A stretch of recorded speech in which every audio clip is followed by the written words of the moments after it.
Friends, இன்னைக்கு non veg வெளியே சாப்பிடணும்னு முடிவு பண்ணியாச்சு. ஆனால் ஹோட்டல் மாதிரி இருக்கக்கூடாது, அறக்க பறக்க அள்ளி போட்டு வரக்கூடாதுன்னு முடிவு பண்ணிட்டு நாங்கள் வந்த இடம் தான் தென்னந்தோப்புக்குள்ள கூரைக்கடை செட்டப்பில் இருக்க நம்ம சின்ன வீடு ஹோட்டலுக்கு. இந்த ஹோட்டல் பழனி டு கொடைக்கானல் ரோட்டில் தான் இருக்குது.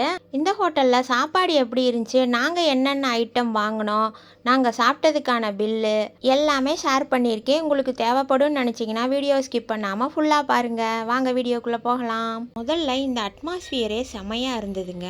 நாங்கள் சாப்பிட போனப்போ 3 டேபிளில் ஃபுல்லாக சாப்பிட்டுட்டு இருந்தாங்க. சரி, அவங்கள வீடியோவில் கவர் பண்ண வேண்டாமேன்னு நினச்சிட்டு கொஞ்சம் நேரம் வெயிட் பண்ணிவிட்டு வெளியிலலாம் வீடியோ எடுத்துகிட்டு அதுக்கப்புறமா தான் உள்ளே வந்தேன். நாங்கள் சொல்லியிருந்த சாப்பாடு பார்த்திங்கன்னா 2 ஃபுல் மீல்ஸு, 2 சிக்கன் பிரியாணி, ஒரு நாட்டுக்கோழி நல்லெண்ணெய் வறுவல். உள்ளே வந்த உடனே தலவாழை இலை போட்டு தண்ணி தெளித்து எல்லாத்துக்கும் கேசரி வச்சுட்டாங்க.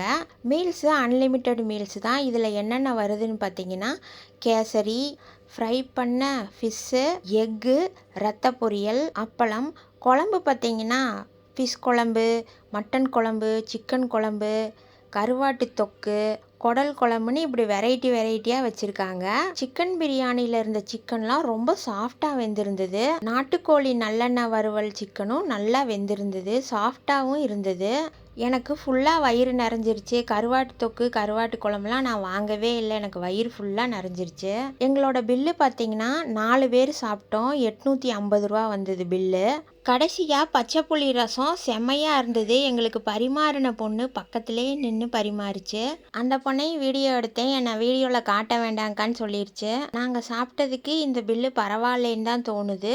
ஆவரேஜாக பார்த்தா ஒரு ஆளுக்கு 210 ரூபா இந்த மாதிரி வருது பில்லு.